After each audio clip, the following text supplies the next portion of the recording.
Hello and welcome back to The Give and Go. I'm your co-host Reynoso here with my boy Soltero. What's up, guys? On the docket today, I have CAF Champions League football final that we have to speak about. I have Bayer Leverkusen, more like Bayer never losing. Bundesliga talk. Marco Reus in his last game at home for Dortmund. I have the Europa League preview as well coming up between Atalanta and Bayer Leverkusen. Then I also have the Liga MX playoffs and anything else we'd like to discuss. So we got a pretty loaded episode. God damn, man. Where would you like to start, my friend? Where would you like to go in the whole world of football? Where should we start? I mean, I think we could probably knock out like 2-3 things at once if we just talk about Bayer Leverkusen, right? So let's start there. They completed an undefeated season in the Bundesliga. How do we rightfully acknowledge that, man? Yeah, it's tough, right? Because you say that, you could say it 1,000 times, and I don't think you could accurately describe what they actually achieved. Should we say it 1,000 times? Okay, to actually make up for it. Bayer, what do we say? Bayer Leverkusen went undefeated. Yeah. Bayer Leverkusen went undefeated. Until it really hits the noggin. Because I just can't believe the achievement. To me, it is, I thought about this. I do think it goes down as, by definition, the greatest achievement in football, because I just think I ultimately class Leicester's incredible victory in the Premier League as one of the greatest underdog stories of all time. I don't know if it falls under the achievement category specifically. I think Bayer Leverkusen has a hold on that with what they're doing so far. I believe 2 games away now. 2 games away, 2 finals away. 2 finals. From completing an undefeated season in all competitions. That to me is one of the greatest things I've ever heard of in all the sports. Even in the domestic league performance, so 34 straight games, I thought that this could never be done in the modern era. Truly. I thought the last time that this would happen for another 50 years would have been that Arsenal Invincible season. I did not see it happen because I've seen Barcelona try, right? We've seen Manchester City do try something crazy in the Premier League. We've seen how good Madrid have been. We've seen Juventus dominate Serie A. We've seen within the Bundesliga, Bayern Munich dominate the country for a decade. And not even they could do it. And Bayern Munich were winning the leagues by February. Yeah. You know, they were truly dominating the league. But it was Bayer Leverkusen in 2024 who actually achieved it. And I agree. I think for me, the conclusion is this is the greatest achievement I think I've ever witnessed in domestic club football. And I think the context matters a lot too. You mentioned it. 10 straight Bundesliga titles for Bayern Munich. Who would have saw this coming? Even when Xabi Alonso had gone on a pretty impressive run to start off with when he joined the team halfway through the season last year. I mean, we knew they'd be good, but to be this is absolutely mind-blowing. There's an argument to be made that they're the best team in world football right now across all leagues because of what they've done. And that's just remarkable to me to even consider that in a season of so many surprises, with Bayern Munich ultimately finishing off in third, by the way, with Stuttgart getting that second place finish. Shout out to them, man, getting rid of Endo and somehow finding a way to finish off in second place. Incredible, their own story, their own narrative. But beyond that, Bayer Leverkusen, what they're doing, what they've done so far, I'm at a loss of words, man. I really am, because of the context, knowing how the German league usually goes. To have a team like this just pop off, it's going to go down in history, man. And that's the thing. It's not like the Bundesliga isn't competitive. Stuttgart, Bayern Munich, Borussia Dortmund, and RB Leipzig, they had to play them twice this season, and not one of those teams could best Bayer Leverkusen one time. Not just one time could it be done. And we saw teams get very, very close, even in the Europa League. Karabakh, for example. Yeah. Even Leverkusen somehow managed a way to at least equalize late in the game. That Roma one, man. They didn't even need to do it. And they still would have gone through. But they're like, you know what? Let's keep this streak alive. And that's exactly what they did. It's truly remarkable. The amount of times that they've come back at the death it just doesn't even make sense anymore. It's not registering. When Bayer Leverkusen equalized late, I'm just like, okay, this is like 2 + 2 at this point. Yeah. What gets me is knowing how the sport usually is, football. It's known to be a beautiful game, but it's also known to be a cruel, cruel sport because of how margins, man. tight margins can just flip a game one way or another. We see a controversial red card be given out. We see a bad call happen. We see a player just let off on defense and allow a goal. I saw a comment on YouTube that actually perfectly represented my reaction to what Bayer Leverkusen is doing and the relationship they have with football, because seeing the sport for so long, it truly is remarkable. Here's what Culebrero said on YouTube. This is a YouTube comment. Okay. He says, I've played and followed soccer for 40 years. One bad officiating call, one bad decision by a player in a key moment, one injury, one lapse of concentration, one day when things just don't go your way. It doesn't matter if you have the best coach and the best players. This sport is cruel. It is staggeringly impossible to imagine what it takes to overcome the odds and go this many games unbeaten. Congratulations, Bayer Leverkusen. And I agree, man. That's what I'm saying. There's just no way, man. There really is no way for me to actually capture what has happened with Bayer Leverkusen this season, because so many things can go wrong and none of them ultimately have, because they're fucking undefeated, man. Yeah. And it's late May, bro. I just can't. I truly cannot comprehend the fact that we are in the modern era and there's a team that is undefeated and the season started in August, man. I can't truly comprehend it. I met a fan at the Austin FC game. He actually lived in Germany. He's a Cologne fan, oddly enough. This is kind of funny. But he said it'd be hilarious if Leverkusen go the entire season undefeated, but they lose against Kaiserslautern, a second division team, the only team to actually beat them. I just don't see it happening, obviously. But how we talk about cruelty. Yeah. How cruel would that be if that's the only game they actually lose? That'd be, first of all, very nuts, but it'd just be insane. To top it up, both games they end up losing. So they lose out on 2 finals. And I mean, that's how narrow the margins are, man. But to kind of go back to that YouTube comment, that's what makes this even more crazy, is that usually when you ask the football gods for an offering and they actually provide you with a bit of luck, somehow down the road, that luck is taken away from you, right? You get one bad call, you get a red card, you get something that goes against you because you had so many opportunities beforehand go for you. That hasn't happened yet for Leverkusen, and that's what's astonishing. If it doesn't happen, they go the entire season undefeated, man. Like, that's just crazy. It's just crazy. The Bundesliga run that they've done, the greatest thing I've ever seen at club level. Yeah. Even though they ultimately don't end up topping the max points achieved in the Bundesliga, even though that hasn't happened, because I looked at the total points accumulated in the Bundesliga season. First place is Bayern Munich in 2012-2013, 91 points. Second place, Bayern Munich 2013-2014, the following year at 90 points with a goal difference of 71. And then finally in third place, Bayer Leverkusen this year, goal difference of 65, equaling the second place 90 points. Even with that, you still think it's the most impressive season in German football or just club football overall? No, I think so, because even in those historic seasons for Bayern Munich, they got bested at least once or twice. Bayer Leverkusen there's not a single team this season that can say that they have something on Leverkusen. There's not a single team. That's a ridiculous statement to make in professional football, especially in Europe. And how about comparing it to the only other season that is comparable, which is Arsenal's Invincible season, a season in which I think they ultimately tied 12 matches in the Prem, whereas Bayer Leverkusen only ties 6, I believe. What's the difference there? Do you see this as more impressive? Do you see one league as better than the other? Which of these seasons is the most impressive to you? Yeah, I wanted to ask you the same thing, because the way that I look at it is kind of what I said at the beginning is, for me, the fact that we're in the modern era, I think, means a lot to me. Now, again, that might be recency bias, and I'll take that criticism. But for me, it's just better, right? Because the game is faster paced. The defenses are a lot stronger. It takes a lot more to be an offensive threat. So the fact that Leverkusen have been able to manage an undefeated season in this type of climate is just more impressive to me. But I'll always hear an argument that the Arsenal team was just as good. I think it's better. I look at the amount of victories, man, that Bayer Leverkusen has just outright gotten. I think it's more than Arsenal. And then the lower number in draws, I think, is also big. Arsenal had a lot of close matchups. And for that number to go into double digits regarding draws, I think that's the difference maker for me. I think Bayer Leverkusen ultimately had half as many draws as Arsenal. And so for that reason, I put it above. Regardless of the quality of the league, I do think the context as well, modern football, I prioritize. Absolutely. I see this as one of the most impressive things I've ever seen. And for me, for sure, by far more impressive than the Arsenal season.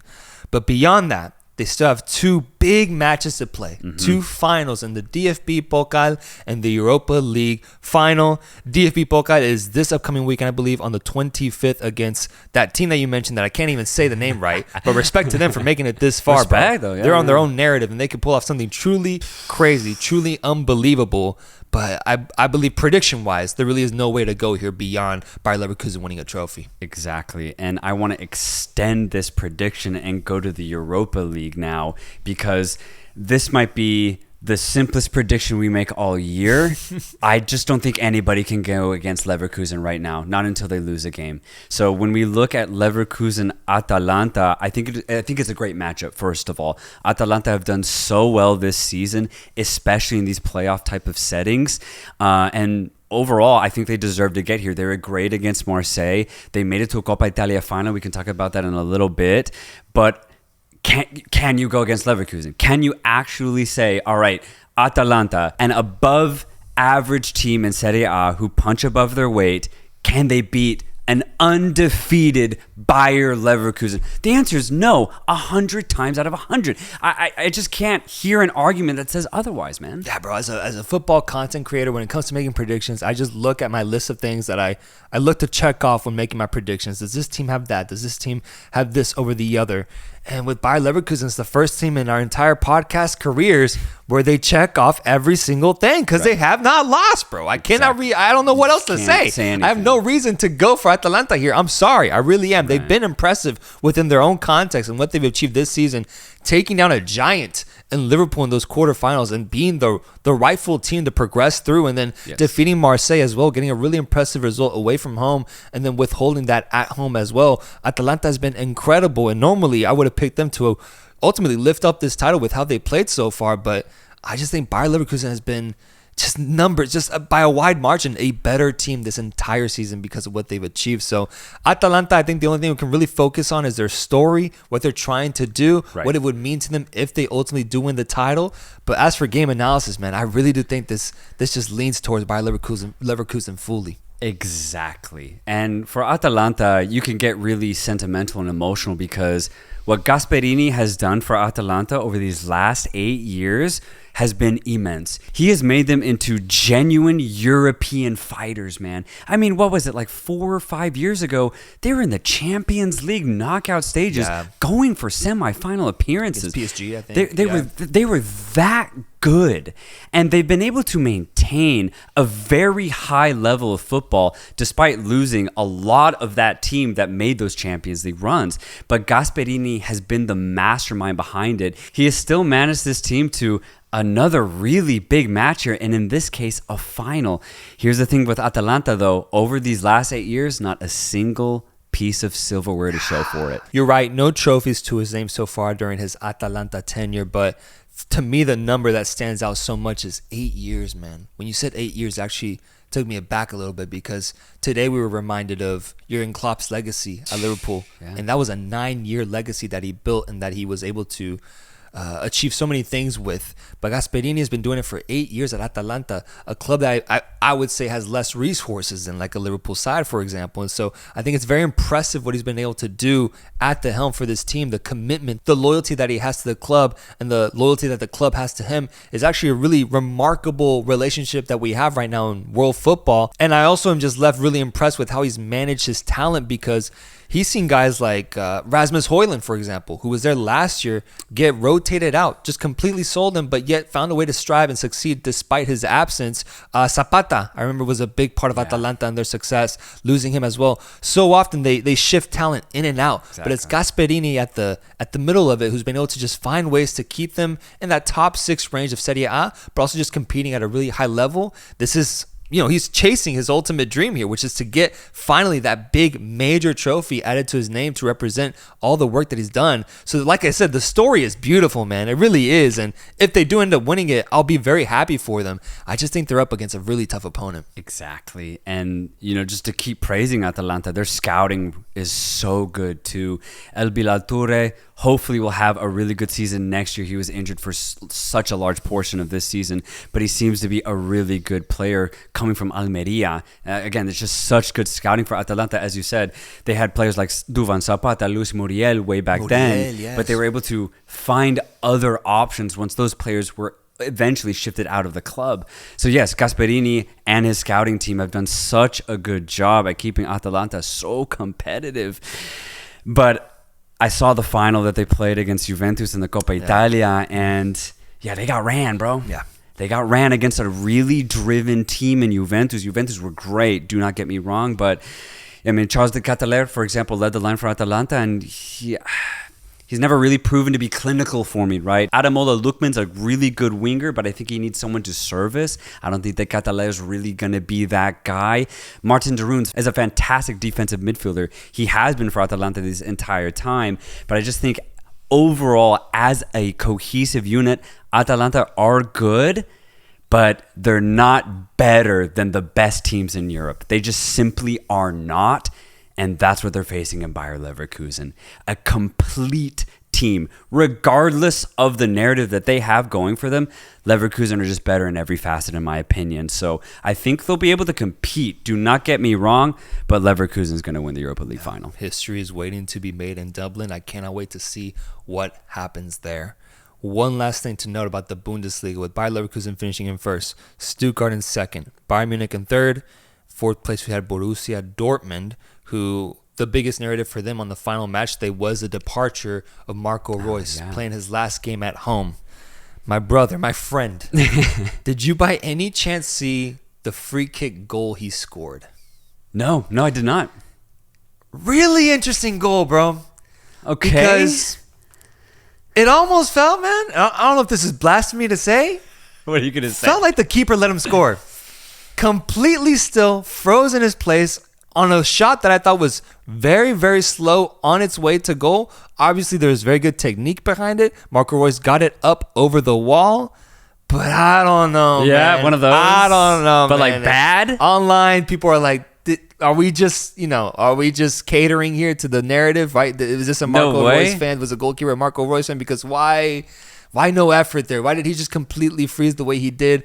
I feel like she could have gone for it, and he probably would have saved it if he was a top-class goalkeeper. I don't know, man. I don't want to say some foul things here, but I just thought it was really interesting that, yes, Marco Reus was able to score this wonderful goal and get an assist in this game and ultimately win the Man of the Match award in the match where they won 4-0, I believe. Yeah.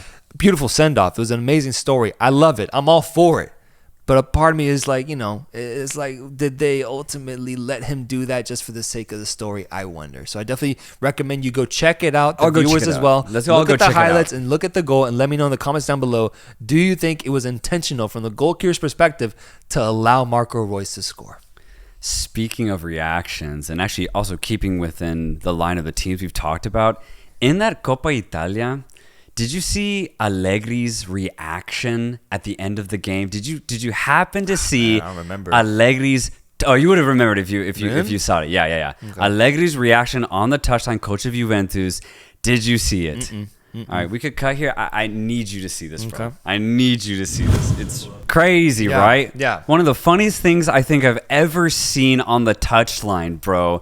But honestly, if you had seen the game, his reaction made complete sense because it was one of the loudest atmospheres I've witnessed this season. And it got me kind of thinking, like, when the Italians are on it football-wise, they can surpass like anything. And I think we saw that in the last Euros. When the Italians get possessed, they can be some of the most aggressive but most talented footballers out there. And that's what this game was. Juventus, a lot of the players had not won a title yet. Yeah. Because this is pretty much a new team when you compare it to the Juventus that dominated in the mid-2010s. So they were so fired up to beat Atalanta. And yeah, things got really heated. And here's what's crazy. Allegri got fired because of that. Sacked. Sacked. His tenure is done with Juventus, man. Something that I see was celebrated by a lot of Juventus fans was the end of Allegri's tenure. A lot of people have been wanting him out for years, bro. Yeah, because Juventus have been going through a weird couple of years. Let's be completely honest. Allegri hasn't really progressed the club in that regard, but the way that they played in that final against Atalanta honestly reminded of the old Allegri, the old Juventus. But there was a lot of players who actually gave Allegri a big shout out. One of them, U.S. Men's National League player Tim Weah, he said, like, this is a mistake. Juventus is going to miss you, Allegri. And he said, thank you for everything you've taught me.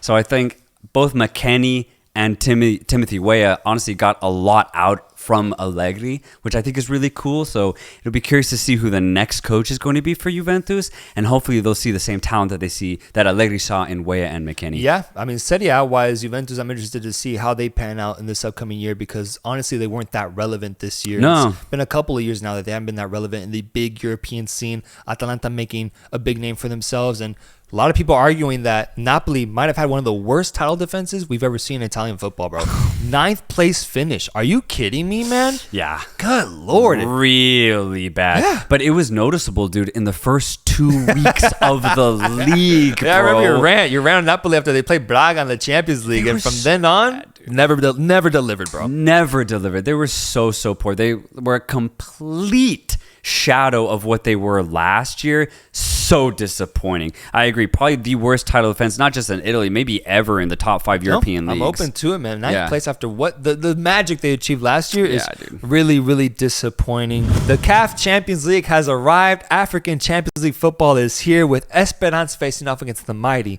the powerful Al Ali. I was excited to see this matchup because honestly, we've been prioritizing Asian football most of this season, and we've in a way neglected African football, and that will be attended to in the future for sure. So I definitely just want to check in to see how we're looking club football wise in Africa. And my goodness, the atmosphere in this Esperance Stadium was magnificent. That's one thing you cannot deny about African football is that the atmospheres are top notch, and I loved seeing it. I loved experiencing it once again for a Champions League final. What I ultimately didn't love, man, was another 0-0 result, man, in a big match, leaving me wanting more. Luckily, I will get that in the second leg, but that's how the result ended. 0-0 for both sides, with both sides having their chances at goal. They had a couple chances, I'd say a lot more for Esperance specifically, but nothing concrete. Nothing really that said, all right, there was a one-on-one opportunity or one that they should have put away. There was a header, I believe, from Jan Sase, or maybe it was Rodriguez, one of the Brazilians that played for Esperance, that probably he should have put it on target, or honestly probably passed the goalkeeper and should have scored 1-0 for Esperance. But other than that, man, other than that one header chance, Esperance had a lot of good middle third play, but really lacked in creating clear-cut opportunities in the final third. But overall, I thought they were incredibly active. They did very well in nullifying Al Ali because Al Ali were, I think, relegated to maybe one good chance. That's about it. And even then, Al Ali didn't have that much going for them in the final third. I thought Esperance really used that home advantage, and they had a great game. But they should have gotten something out of it. They should have won by one, man. They should have. They should have. For what they gave in this match, and for, again, the amount of opportunities that they were able to get in that middle third, they should have crafted a goal. They should have scored, especially now knowing that the second leg is going to be back in Egypt. That's the biggest thing, man. It's just like facing off against Real Madrid. It's just like, I mean, any situation where you're the underdog, Esperance is a clear underdog here because of the history at hand. Exactly. I thought they were magnificent in the first half, specifically. They were going at Al Ali. They were unafraid. It just felt like they kind of got tired in the second half, and they gave Al Ali more possession. But like you said, Al Ali didn't do much. That's the good part. They didn't do much. They weren't able to break down their defense. I just don't know if over 90 minutes in Egypt that they can perform like that once again and even go so far as getting a goal and getting a lead in a very hostile environment. It's going to be really tough to pull off. If they do, it'll be one of the greatest Champions League results in Africa because of just the context behind it, knowing how historic this Al Ali side is. You say that it's like a Real Madrid. You could go a step further and say it is exactly like playing Real Madrid. Bro, this is Al Ali's 5th CAF Champions League final in a row. How many did you say, bro? 5th. The last 5 years have all had Al Ali in the final. Oh my God. Yeah, it's ridiculous. And their last 4 finals, right? They only lost one of them. So Real Madrid is like, you're telling me, you could bro. actually say that, bro, because I mean, beyond the 5 appearances, they also won a couple more over the last decade. So they're on an incredible run of dominance in Africa. And if they win this will be 4 out of 5. Do you know when was the last time Esperance won it, if ever? Yes, Esperance have been to, honestly, one of the more recent finals. I'd say within the last like 6 years. I can't remember if they won it, but there have been really good. Actually, you know what? No, they did, because one of the Algerians, Belali, he was a part of that team, and they actually did win it when he was there. I don't know if they beat Al Ahly in the final, but Esperance have somewhat recently lifted the trophy. Good. Okay, that's good news. That really is. But going into the second leg, then, knowing what you know, where are you going with your prediction? That's what sucks here. Esperance played so well, I thought, in this first leg. But as you just put earlier, the history that they have to go against, considering Al Ahly's form and run in this Champions League, and it's in Egypt, that's a lot to ask. Esperance might be the better team, honestly, but on the road in Egypt when it's 0-0, I think is going to be really difficult. Although I looked at the rules, I'm pretty sure away goals apply in Africa. Oh. So if anything, it's actually in their favor mathematically. Whoa. But despite that, I'm still going to go Al Ahly. It's tough not to, man. I got to go with my brother, Mohamed Salah. Egypt, the relationship. I look a little Egyptian, I think. I think I'm going to go all in on Al Ahly, given the history, the context, everything that there is to know about them. And I just do think that they're up the level of play. I think they'll play better overall as a team in the second leg, comfortably at home. It'll get interesting, though. If they can see that away goal early on, man, I wonder how they're going to respond, because I was surprised, honestly, by some of the players that were benched in that first leg that normally I was accustomed to seeing, like Aliou Deng didn't start in the match. Their historic goalkeeper, El Shanawi, wasn't playing as well. They replaced him with a 24-year-old. That makes sense. And then there was a couple more names I saw on the bench. I was like, interesting. This is a little bit of a transition period for Al Ahly. It is, yeah. Their striker, too, Abu Ali, I think he's new. I haven't really seen him in years prior. So I guess there's a couple positions, like you said, they're in rotation. But regardless, they're going to figure it out. I got them figuring it out. I'm going to go Al Ahly 2, Esperance 0. I think they're going to shut them out. Sticking to the realm of finals, I'm going to get really quirky here. We're going to go to some weird places. So viewers and you too, Reynoso, just stick with me. All right. I'm going to try and keep it nice and clean, nice and quick as well. Australia, A-League, all right? Central Coast Mariners. Okay. Last year, they finished in second place, go to the playoffs, win the final, all right? Okay. This year, they finish in first place. They win the Premiership is what that's called, so that's 2 titles in a row. And now they're currently set to play in the final of the playoffs as well. So they are on a really good run of form. But not only that, they just played in the AFC Cup final, which is basically the Europa League of Asia. Okay. All right. And they played against a Lebanese side, Al Ahid. Anyone ever seen a Lebanese football club? The answer should be no. I hope it's no. But I watched it. Right, okay. First time I've seen Lebanese football. There's actually a couple of familiar faces from the Lebanese national team that played in the AFC Asian Cup, by the way. No, it was Haidar. Haidar was one, Melki was another, and El Zain, the center back.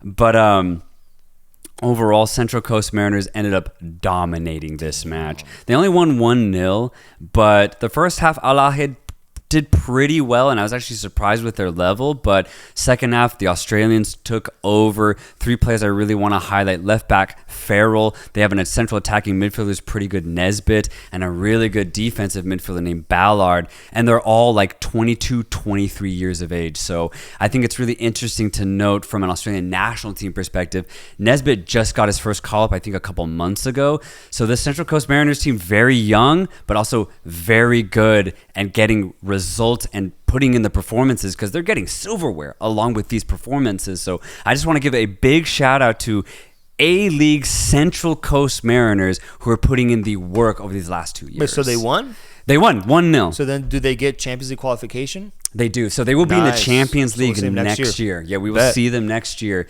But they're a really young team. Honestly, I looked at the average age, and if you take out like the 2 oldest players, the average age is like 23 or 24. So they're super young, but they're winning titles, which is really, really cool. All right, so now let's go all the way over to England, but not the Premier League, not the Championship. We're going to League One. All right, the EFL playoffs are upon us. We're in Wembley, which is actually really cool. These games end up being like history lessons, bro. The first match that I saw was on Saturday. It was Oxford United against Bolton Wanderers. Here's a fun fact about Oxford, bro. So they have a long history in English football.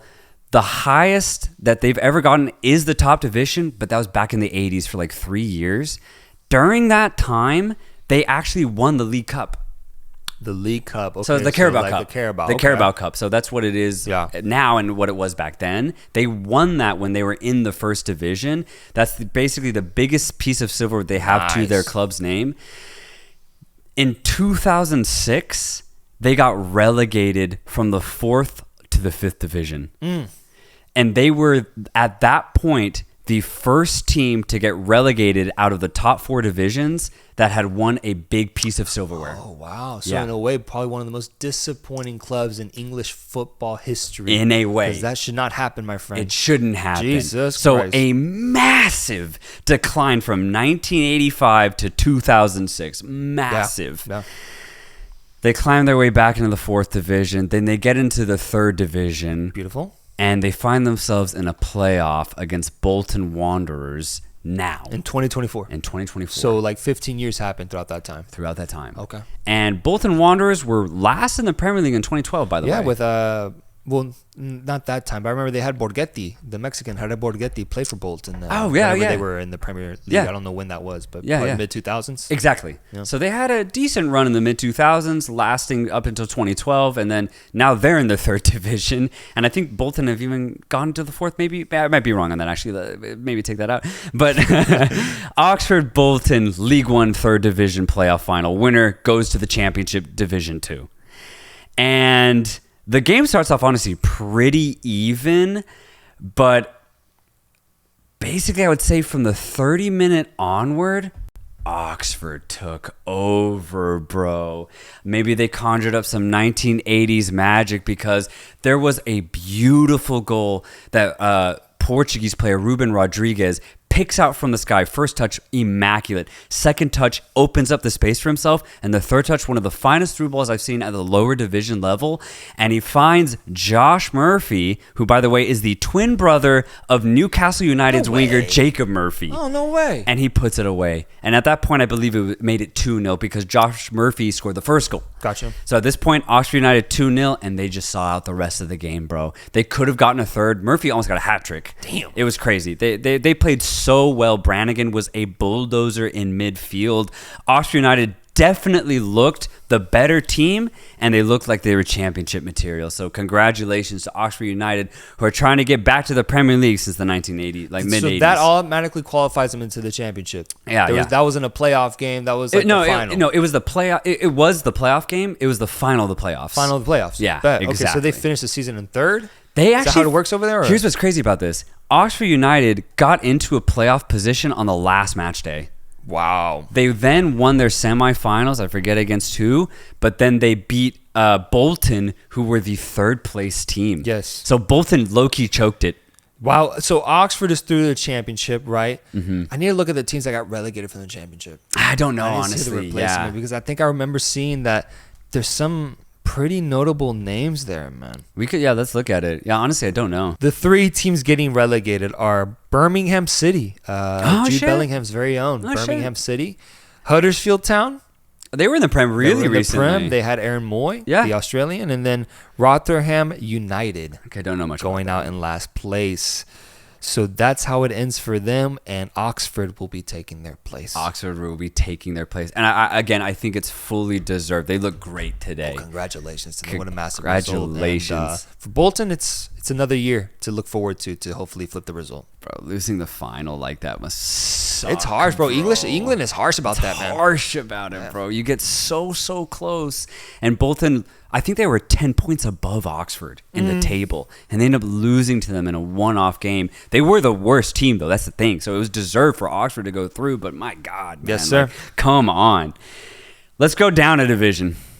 League 2, 4th Division English football. The final was the day after in Wembley. Crawley Town against Crewe Alexandra. Now, the only history I have here is that I remember Crawley Town because, like, back in 2010, they were in the 5th division, so non-league football, and they made a massive run in the FA Cup, and they played Manchester United. Like Sir Alex Ferguson's Manchester United, and they only lost 1-0. Oh, that's beautiful. Beautiful. Yeah, that's like amazing. Actually amazing. That's the only reason why I know Crawley Town. They've never played in the 1st division. Never. I think the highest they ever got to was the 2nd division. But they are now in the playoff of League 2. They've been in League 1 before, actually, so they're trying to get back to it. They have to play Crewe Alexandra. And one thing that I did note in the League 1 playoff was the level of play is actually really good for 3rd division, in that League 1 game. And same thing, I can say the same thing here, bro. League 2 football, not bad for 4th division, man. Seriously. I was very, very impressed, more so with Crawley Town. Crewe Alexandra definitely looked like their 4th division side. They ended up losing this final to Crawley Town, but Crawley Town looked to be a very good side, and they looked like League 1 material. They easily won this game. Some really good goals here. Kelly, the English-Irishman, getting some really good assists. Orsi, I believe is his name. He's an English-Italian, getting the goals as well. So Crawley Town looked very, very good. Congratulations to them because they do look like a League 1 side. But, bro, like you look at some of these players and they have such interesting paths to where they've gotten to now. Like, for example, Orsi, the player, he played college here in the United States. Where at? Like, that was his path. Damn. I don't know exactly where, but he played like 2 years in college. There's 2 other players who played with Crawley Town who were playing in League 1 who their path was somehow college soccer and then going back to England. Pretty crazy. Like, that is ultimately the level of play, though. Like, let's not get carried away here. But yeah, I just want to give a congratulations to Crawley Town because they look great today. So they're through to the 3rd division. 3rd division. They're through to the 3rd division. What's interesting, though, is I just realized that Crawley Town were the opponents of Wrexham because Wrexham were in League 2 this year. Right. And I was actually really impressed with Crawley Town. So Wrexham automatically qualified. So that means Wrexham played decent football. Oh, yeah. They're on their way to stardom, man. Right, they right. are working their way up. And now I'm wondering, how quickly can Wrexham get to the 2nd division? And what will it take? Are they going to have to get rid of half of their squad now, get the other half to be very solid League 1 players to get them into the 2nd division? I wonder what it's going to take, or is the team that they have now suited to at least maybe get into that 6th, 5th place spot in the championship? In League 1. I wonder, though. Like, I wonder if there's going to be a big gap between League 1 and championship as far as Wrexham's journey. I just wonder for them when they're going to slow it down, man, because right now they're qualifying automatically. At some point, they have to face some level of adversity that forces them to stay in the same league for another year. I wonder if it'll happen in this league or if it won't happen until like they're in the championship. That'd be crazy. Then they finally get into that routine of maybe finishing in 8th or 9th, and they just got to keep working that until finally they make the Prem. I wonder when that's truly going to happen and if it's going to be this year. Liga MX playoffs are in full effect. La Liga, we saw America face off against Chivas in the semifinals, and we just finished watching Cruz Azul going up against Monterrey. Let me start with Chivas versus America, a game in which going into it was 0-0 after a result that I thought Chivas should have ended with a goal lead given how they performed at the Estadio Akron. I already expressed my thoughts on that, but that is how it ultimately felt, was that feeling of like, damn, we should have left with a lot more, but we didn't, man. And ultimately, it was that lack of finishing that came back to bite us, man, because in this second leg at the Estadio Azteca, America just got really organized. They got really organized, and it was incredibly tough for this Chivas offense to break them down. Yeah. And ultimately, they were beating us in the air a lot, and it was through a set piece where Israel Reyes got the game-winning goal to push America ahead. Once they got that goal, we needed 2 goals and a half to get the result, and ultimately, that just wasn't going to happen with the way that we were playing. They shut us down. And credit to America because they got the job done. They did what was required out of them. And I know that a lot of people, including myself, were kind of critical of how America has approached this Liga playoff so far. Yeah. Not looking as dominant or as convincing as they were last year. This time around, they're looking a little bit more calculated, I guess, is how I ultimately would interpret it. Because despite all the criticisms, bro, They're here once again in a Liga MX final in back-to-back years, chasing the bicampeonato, which is just so rare to see. Yeah. We most recently saw it with Atlas. León did it one time, and I believe that's it, man. There's not many teams that are able to say they did that achievement. So America is a nominee for potentially putting off something incredible in this league, and they did it by beating their huge rivals in Chivas. And god damn it, does it hurt, bro, to lose to them. I've been having a really, really bad weekend, my friend. Really bad. But once again, I always respect and admire greatness. And I think America is in the midst of that right now because they got a good team, bro. Oh, yeah. But I think you shouldn't feel too hard done for Chivas' performance against America in the second leg. I thought America were going to dominate way more. But honestly, the first half, Chivas made it a scrap. They made it as tight as they possibly could have. And if anything, Chivas actually had some really good possession. What they ultimately couldn't do was just translate that to genuine final third options, man. Marin, Alvarado, Keikao when he came on, though they had a lot of energy and activity, they just couldn't really get past the America players one-on-one, or they just couldn't combine with each other to create a clear chance. That's the only thing I really have to criticize about Chivas is they played great, I'd say, in the midfield and even defensively, man. Honestly, if they just had one or two players who were just very aggressive offensively or who were a lot better in one-on-one situations, honestly, I think Chivas could have gotten a really massive result on the road. Because, as you already kind of alluded to, America, although they did put in a professional performance, I don't think I could say it was convincing. I'll be completely honest. America shorted up in the second half. Don't get me wrong. They definitely nullified Chivas in the second half. They had a lot more of the ball. That's when they eventually got the goal. But other than that, America, and I've said it this whole playoffs, they just don't look the same. They don't look like they have the same bite that they had in the regular season. And ultimately, I think the best way I can describe it, they look a half step slow to everything. They don't have the same dynamicism that they had in the regular season. And honestly, I think that's actually a major point of contention for America because that's why they were so good. It was their quickness, their aggressiveness on and off the ball. They've lost a bit of that in this playoffs. So yes, Chivas did lose, but Again, I think if Chivas just had more attacking options, they could have beaten America. I feel like had we made it tighter, had we gotten that equalizing goal, I feel like America can get into that gear if needed. I feel like they're almost coasting by because they realize that they do have that ability. They're that good. They're that experienced now. I feel like although they do deserve to be criticized the way you have, they still have done enough to get through. And it's been a sort of lazy approach so far. I'm hesitant to go as far as to say that they've dropped in quality. I wonder if it's only been 3 playoff games so far, or four playoff games so far. I wonder if come final time, we just see the same old version. I think that's still there in them is ultimately what I'm saying. It again, and we prefaced it when we talked about what could happen in the second leg.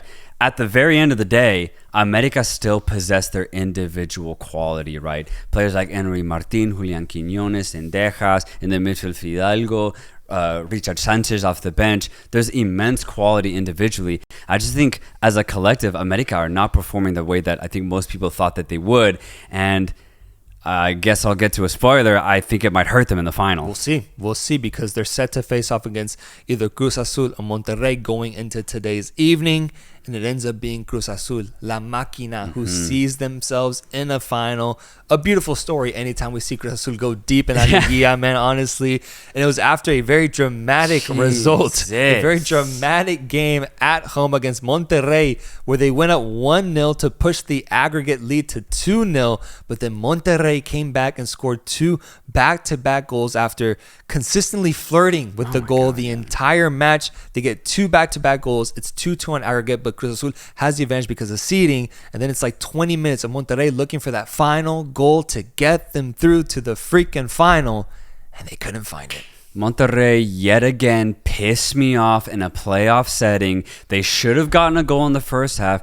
Berterame had a wide open chance. Brandon Vasquez, maybe not wide open, but had several half chances that ultimately he just completely fluffed. Maxi Mesa looking like he can't even hit a simple target by just skying his opportunities. Most of the crosses were just overdone. Most players couldn't get onto the end of a lot of the balls that were being distributed from Canales and from Cortizo. the buildup was great, man. From Monterrey, they didn't have that bite. They didn't have that dog in them to really put it past Cruz Azul, because it was right there. It was right there for Monterrey. And even in the second half, they were giving Cruz Azul everything they had, but it was Cruz Azul who scored the one goal on the break, and they just caught Monterrey off guard. Sure. And it's that one goal that ultimately fucked Monterrey, because they would have gone through had they just won the game 2-0. Monterrey ultimately have only themselves to blame. It's super frustrating because honestly, they were the better team in this second leg. For sure. Cruz Azul absorbed pressure great. Do not get me wrong, but Cruz Azul could not get past that midfield for large portions of this game. They did well to get that one goal on the break, but Monterrey should have won this match, bro. But they didn't. They didn't, and I'm just fed up with this team, bro. I'm fed up with this team, bro. No, for me, it's the club, bro. I'm tired of this club. And even last year with what happened against, I think it was Atletico San Luis, the way he got kicked out in the quarterfinals. Stan Ortiz is on fraud watch. I've been saying it, and I've been on his ass for a long time now, man. He looks speechless on the sideline after what happened today. Like, he just didn't know what to do. I think it's on both him and the players with the way they showed out. There were sitters that we saw were missed today from Monterrey. Bro. But it also makes me wonder, how did they not score at home? And this is what the hell happened, bro? Great point, because this is what I want to double down on. You brought this up last Liga. I think Ortiz low-key might be a fraud.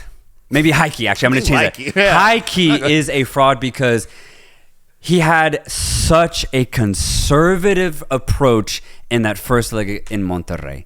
How are you going to do that in front of your idiot, bro? Stupid. Knowing the attacking options that you have at your full disposal, get your goals at home, then figure it out in the second leg. Don't try to keep it tied in the first leg. It bites you because you end up conceding. Are you kidding me? This is all on Ortiz in that first leg. How he has not figured out to consistently start Cortizo also boggles my mind. He should be starting every single game. He should be the focal point of the attacking midfield alongside Canales. The fact that he even thinks to bench him, I think, is stupid at this point. I'm done with Ortiz.